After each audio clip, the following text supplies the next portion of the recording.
Сайн байна уу гэж энэ өдрийн мэндийг хүргэе. Өөрийгөө танилцуулаад 16 дугаар харууллын салбарын талаар дэлгэрэнгүй мэдээлэл өгөөрэй. За баярлалаа. Сайн байцгаана уу? Бүгдэнд нь энэ өдрийн мэнд хүргэе.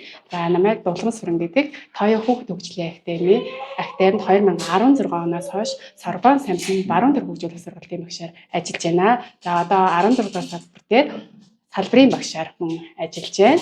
За манай сургалтанд хүүхд маань хамрагдсанаар ямар чадваруудтай болох вэ гэхээр мэдээж хамгийн түрүүнд бие даах чадвар, за төсөөлөх, анхаарал, төвлөрөх, тооцоолол, хурд гэх мэт маш олон чадваруудыг зэрэг эднэсч чаддгаараа давуу талтай мөн баруун тарих Сорбон сапин хосолж ордог.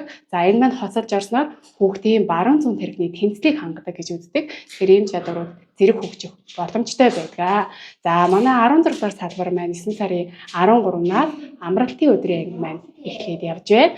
За мөн давхар цөөн тооны нэмэлт хэлсэлт авж байна. За дэлгэрэнгүй мэдээлэл авахыг хүсвэл 9129 06 05 9122 40 45 дугаараас дэлгэрэнгүй мэдээлэл аваарай.